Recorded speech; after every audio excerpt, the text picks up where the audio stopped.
네, 안녕하십니까. 골드스타의 황태규입니다. 오늘은 제가 그거를 좀 해보려고 그래요. MSCI 지수에 대해서 얘기를 좀 해볼까 합니다. 제가 과거에 언급을 했던 그 종목이 MSCI 지수에 편입이 된다라고 해가지고 주제를 좀 삼아 봤어요. 기본적으로 이 MSCI는 뭐냐면요. 모건 스탠리 캐피탈 인터내셔널. 모건 스탠리 캐피탈 인터내셔널. 뭐 약자예요. 뭐 얘네들이 정한 건데, 이게 이제 무엇을 의미하냐면은, 각 나라마다, 각 나라마다, 뭐, 한국이 있겠고, 일본이 있겠고, 중국이 있겠고, 뭐, 미국이 이렇게 있고, 뭐 브라질 뭐 이렇게 있겠죠. 있고 여기 캐나다 있고 뭐 이렇게 있겠지만 각 나라마다 우리가 지수를 만들잖아요. 얘네한테 투자를 해도 되냐 안 되냐 이런 뭐 지수를 만드는데 그거를 뭐 중소형주까지 편입을 한다 이런 개념이 아니고요. 각 나라의 지수를 대표할 수 있는 그런 종목들을 선정을 한다는 거죠. 지수 대표 종목이다라고 표현하는 게 맞겠네요. 지수를 대표할 수 있는 이런 종목들을 선정하게 되는데, 요게 이제 종목들이 편입이 되기도 하고, 그 다음에 빠져나가기도 합니다. 이게 이제 어떤 기준이라고 봤을 때, 당연히 지수를 대표하기 때문에 가장 첫 번째가 이제 시가총액에 대한 이런 수준이 어느 정도 돼 있어야죠. 그래야지만이 요게 나중에 뭘로 구성이 되냐면은 이 펀드로 구성이 됩니다. 즉 다시 얘기해서 요 미국 사람들이 우리나라 주식을 편입을 할 때 대부분 이제 MSCI 지수에 편입되어 있는 종목들 위주로 매수를 하게 됩니다. 얘네들 펀드에 대해서 펀드 구성을 하는 데 있어서 많은 비중을 차지하는 게 이제 이 MSCI의 종목들이다라고 볼 수가 있습니다. 근데 그게 이제 보니까 우리나라에서 지금 이번에 오늘 며칠에 11일 빼빼르데이인지 뭔지 뭐 관심 없고 이 11월 30일 날 새롭게 편입이 된 종목들이 있어요. 이게 뭐냐면은 이제 SK 케미칼하고 그 다음에 SK 바이오팜 요거하고 그 다음에 저번에 언급을 했던 이 두산중공업이라는 요 회사가 이번에 30일 날 종목으로 새로 편입이 됩니다. 이 세 종목이 이렇게 되는데 이 SK케미칼 같은 경우는 여기에서 이제 설정될 수 있는 이제 그 캐피탈이라고 하죠. 그 금액 커리어 자체가 2182억이다 이렇게 돼 있고, 얘네들 같은 경우는 바이오판 같은 경우는 1684억이다 이렇게 돼 있습니다. 그리고 두산중공업 같은 경우는 1918억이다 이렇게 돼 있습니다. 요 금액들이 이제 하나의 대기 자본으로 형성되어 있는 거예요. 요만큼의 금액의 합산이 어디냐면 2, 3, 4, 5, 한 5,500억 정도 되죠. 약 한 5,500억 정도가 이게 신규 대기자금 물량이다라고 우리 예수금이라고 표현을 하시면 맞겠죠. 요렇게 이제 편입이 되어 있는 그런 상황입니다. 그럼 뭐 5,500억이 11월 30일 이후부터 이제 얘네들이 총알로서의 작용을 할 수 있다 이렇게 보시면 돼요. 그러면은 얘네들이 이렇게 펀드로서 조성을 해가지고 들어올 때, 이 펀드로 조성을 해서 들어올 때 외국인 매매 같은 경우가 방법이 어떻게 되냐라고 질문을 할 수 있습니다. 대낮게나 5,500억 준비되어 있다고 바로 그냥 뭐 가격도 안 보고 사냐? 이게 아니에요. 그거는 말도 안 되는 겁니다. 저도 뭐 외국계 증권사에 있었지만 처음에 이제 했던 게 뭐 조금 다르긴 저는 이제 공매도부터 시작을 했죠. 근데 이거를 보면요. 얘네들 같은 경우는 이제 오다 받아가지고 그 주문을 넣는 형태거든요. 그 얘네들이 제일 먼저 보는 게 뭐냐면 MSCI 돼가지고 바스켓에 이렇게 담아버린단 말이야. 이런 바스켓에 담아버리는데 첫 번째 구간을 선정을 합니다. 자, 두 번째 금액을 책정을 합니다. 세 번째 기간을 설정을 합니다. 이게 전부예요. 얘네가 뭐 많이 보거나 뭐 그러진 않습니다. 솔직히 얘기해갖고 우리가 뭐 기본적인 분석을 말씀드리면은 뭐 ROE라든지 PBR 뭐 여러 가지 있죠. 근데 그런 것들이 다 뭐냐면요. 지난 과거의 데이터라는 거죠. 지난 분기에 대한 데이터를 계산을 해서 결국에는 주가에 대해서 나누든 곱하든 해가지고 다 그게 산출되는 결과잖아요. 그러니까 지난 데이터라는 거야. 그러면은 해당 회사에 대해서 CEO의 입장에서 한번 볼게요. 쉽게 얘기해서 SK케미칼 얘네들 회사 대표가 코로나가 날 줄 알았습니까? 두산중공업 얘네들 회사 대표가 뭐가 어떻게 수주 계약이 정확히 떨어질 걸 알고 있었어요? 아니라는 거예요. 무슨 얘기를 드리고 싶냐면은 이 기본적 분석을 하는 이 역할을 하는 이게 이제 CEO 자체가 자기 회사에 대해서 자기가 제일로 많이 알 거란 말이야. 그 임원보다 내부자보다 가장 많이 알고 있는 게 얘네들일 거란 말이야. 응? 근데 얘네들조차도 당장 내일이 사실은 어떻게 될지 모르는 거예요. 외부적인 변수가 많기 때문에 그걸 정확히 예측을 할 수 없다 이 말이지. SK케미칼 대표한테 달려가서 물어봐봐요. 내년에 실적 얼마나 나올 것 같아요? 다시 얘기해서 추정치일 뿐인 거야. 이 추정치가 뭡니까? 과거의 데이터를 자기네들 방식으로 인해서 과거의 데이터를 계산을 해서 앞으로 어떻게 움직일 것이다를 그려놓는 거란 말이야. 근데 쥐들이 뭐 신이야? 쥐들도 몰라요. 사실상 똑같고 얘기해서. 그래서 외국인들 같은 경우는 이 세 가지를 봅니다.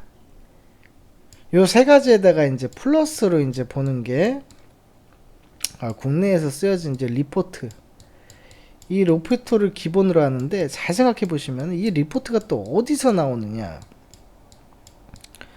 결국에서는 이 CEO라든지 임원이라든지 내부자들한테 정보를 얻어서 이거를 기자가 만들던 저거 뭐야?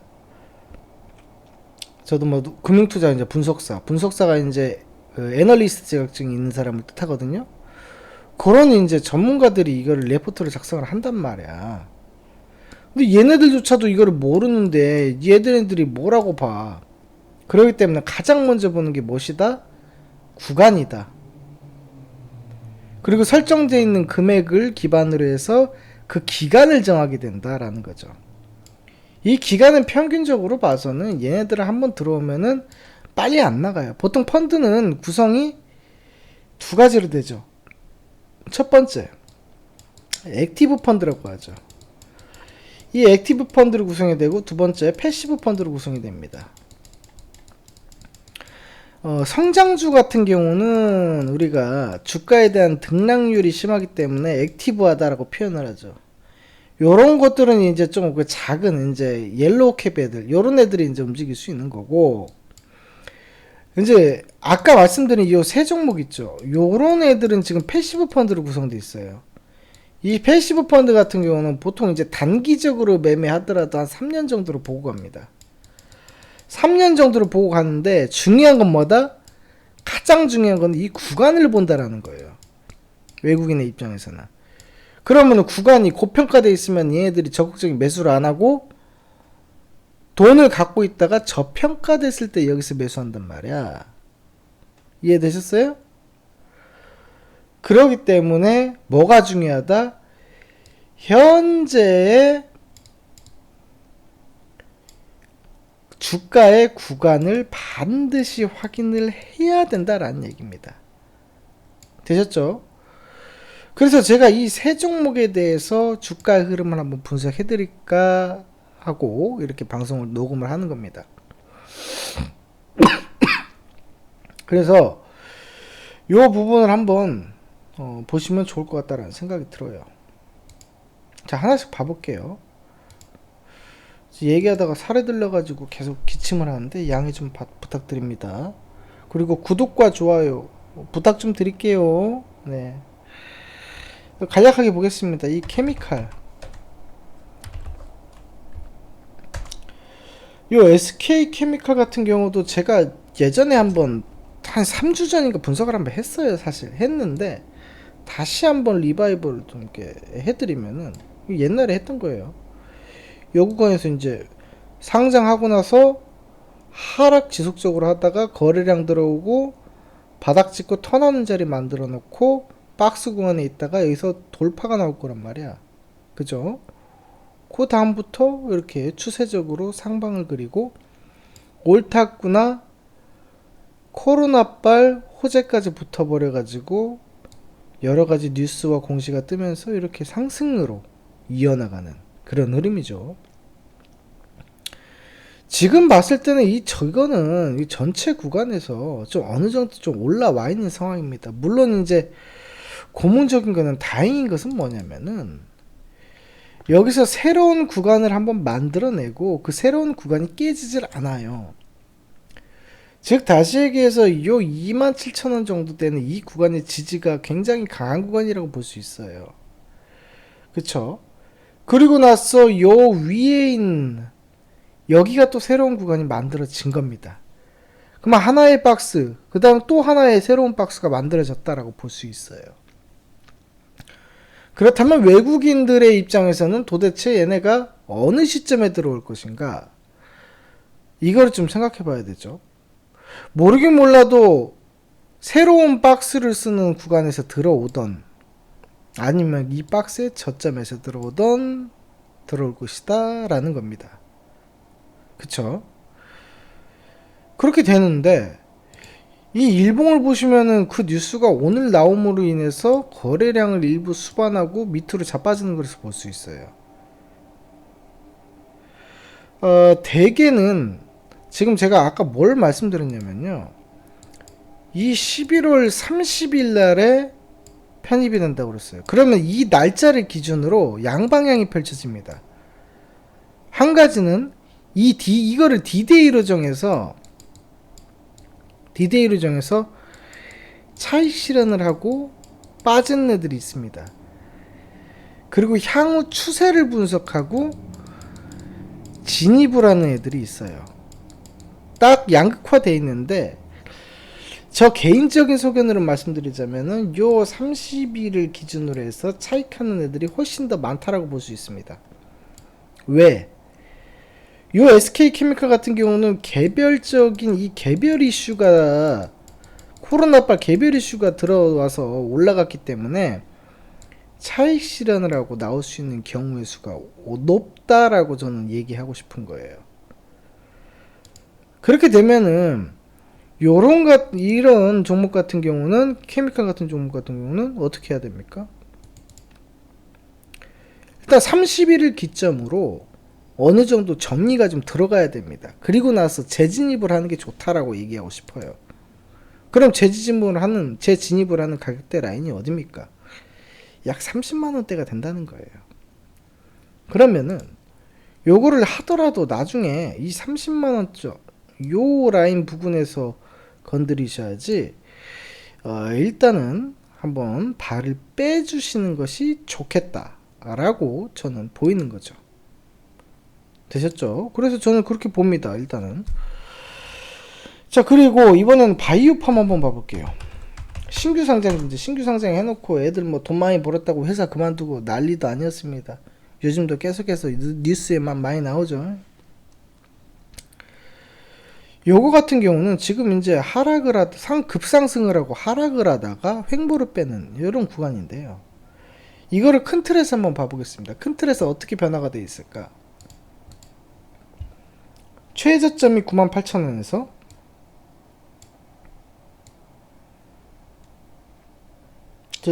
약 27만원권까지 올라갔습니다. 그리고 여기에 대한 중심 라인이 요 정도 되죠. 그러면 여기를 기준으로 지금 방향을 어디로 정할까 하고 있는 거죠.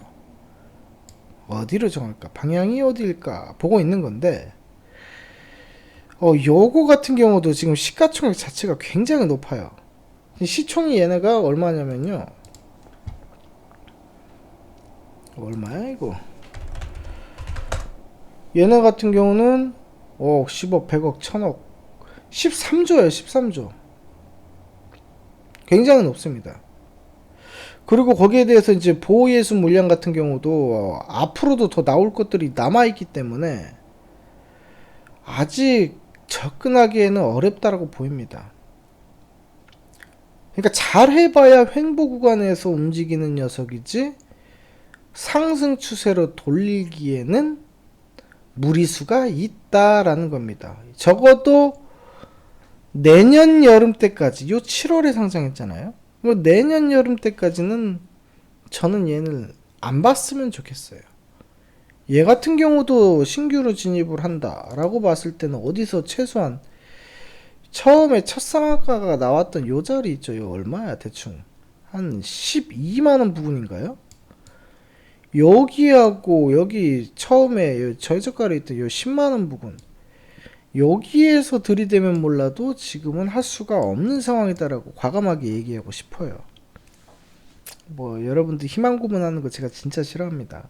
갈 만한 걸 희망 고문해야지만 안 되는 걸 간다고 얘기할 수도 없는 거고. 얘 역시도 오늘 그 MSCI 편입된다고 그러는 것도 빠져버렸네요. 보시면은 이것도 별로 관심이 없습니다. 저는 그렇게 결론 내리고 싶어요. 얘네들 신규 매수 들어오는 구간 자체가 그 외국인들이 펀드 편입하고 들어오는 게 약 한 12만 5천원 정도만 들어와도 나보고 나는 이거를 사라? 제가 외국인인데 나보고 이거를 사라? 난 안 사요. 이거 미쳤습니까? 이걸 사게? 안 삽니다. 차라리 여기에 있는 꼬리 빼고 몸통을 돌파했을 때 요쪽 부분에서 오히려 비싸게 사서 더 비싸게 팔아버리고 말지. 지금 구간에서는 전 거래 안 합니다. 잘 한번 생각해 보세요. 본인이 펀드 매니저라고 생각해 보세요. 외국계 펀드 매니저라고. 그러면 답 나와요. 잘 한번 생각해 보세요. 여튼 제 생각은 그렇습니다. 자, 그러면은 두산중공업을 보자.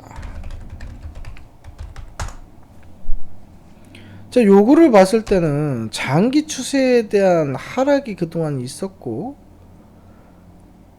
거래량이 대거 수반이 됐고, 지금 개인들이 거의 없습니다. 이거 지금 외국인하고 기관하고 다 이제 들어와서 지들이 하는 거지 개인이 있지는 않아요. 개인 뭐 다 맨날 팔기 바쁩니다. 근데 지금 바보들이지 왜 여기서 이걸 팔아? 파는 구간이 아니고 사는 구간인데 항상 개인들 보면 거꾸로 하죠. 이런 경우는요, 좀 장기 추세로 봤을 때 얘 같은 경우는 오히려 자금이 좀 들어올 수 있는 상황입니다. 한 4만원대까지, 적어도 4만원대까지는 내년에 한번 시도가 가능하다. 올해는 안 되고 내년에 한번 시도가 가능하다라고 볼 수 있어요. 뭐 그렇게 보이고, 일봉을 보더라도 이게 이제 저번에 제가 그려놓은 건데 조정 안 하고 바로 올라갈 수도 있다고 그랬어요. 그래서 이렇게 그려놓은 겁니다. 아니나 다를까 그냥 막 계속 가죠. 근데 이번에 11월 31일 기점으로 얘네가 어떻게 들어올 것인가를 한번 고민을 좀 해봐야 되긴 합니다. 사실 이격이 나긴 났거든요. 이 좁히는 작업은 필요해요. 지금 최근에 이제 뭐 수력발전소 계약했다 뭐 한다 하면서 뉴스 겁나게 나옵니다. 여러분들 항상 뉴스를 거꾸로 생각하세요. 고지고대로 받아들여갖고 제가 잘된 사람 단 한 명도 본 적이 없습니다. 저는 항상 거꾸로 생각합니다. 뉴스를 좋다 그러면 안 좋게 생각하고요, 안 좋다 그러면 좋게 생각합니다. 저는 그래요. 그 뉴스도 누가 만드는 건데요? 결국 기자가 만드는 거잖아. 기자는 누구 얘기 듣고 만드는데. 포럼 가서 IPO 기업 공개 갖고 듣고 얘기한 거 아니야. 그 누가 뻐꾸기 날리는데. 내부자들이 날리고 걔네들 세력들이 날리고 그런 거 아니야. 그 원천을 생각해 보라고. 원천을. 그렇기 때문에 저는 그래. 조정을 한번 하기는 할 때가 됐어요. 여기서 차라리 이 고가 구간을 돌파를 시키면서 거래량이 빵 터지고 올라오면은 더 봐도 되긴 되는데, 그게 아니라면 만약에 11월 30일까지 요거를 돌파를 못 하잖아요. 그렇게 되면 일단 물량 축소하고, 제가 처음에 그려놨던 요 자리 있죠, 10,000원 부근, 여기서 제공약 들어가야 돼요. 저는 그런 관점입니다. 충분히 외국인의 입장에서도 이거 메리트 있습니다.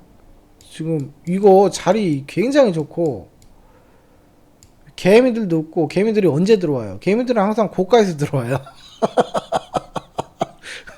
고가에서 저 타고 들어오거든요. 그러면 걔네들한테 물량을 나중에 넘겨야 될 거 아니야. 아직 멀었어 가려면은. 얘네들 입장에서는, 저는 여기를 시원하게 한번 거래량 뚫어놓으면서 올라가면은 아마 장대가 하나 쓸 겁니다. 장대 양봉. 그러니까 20%에서 약 상한가 나오는 요 장대 양봉이 하나 쓸 거란 말이야. 요때 전략 매도 한번 시키는 게 좋습니다. 요때 전략 매도를 한번 시켜놓고 다시 하는 게 좋아요.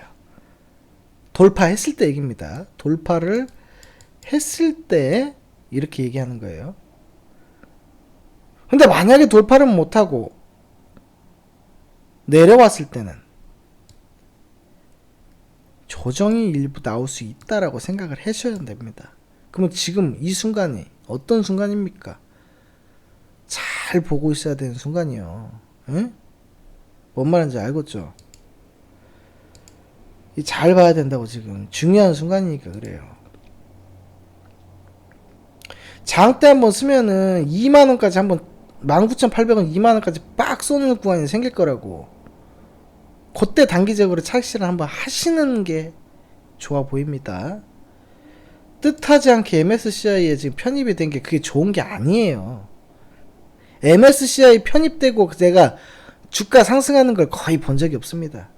웬만하면 빠져버리지. 예전에 기억나십니까? 신라젠. 얘 같은 경우도 MSCI 편입됐던 애예요. 기억나세요? 그 다음에 신풍제약. 얘가 이번 8월달에 MSCI가 8월달에 편입됐어요. 여기서. 얘 같은 경우는 개별 재료가 있었잖아. 그러니까 간 거지. 아까 어떤 것처럼 SK 케미칼처럼 그런 경우니까 움직인 거지. 대부분은 갈 수가 없다. 이 말을 드리고 싶은 게요.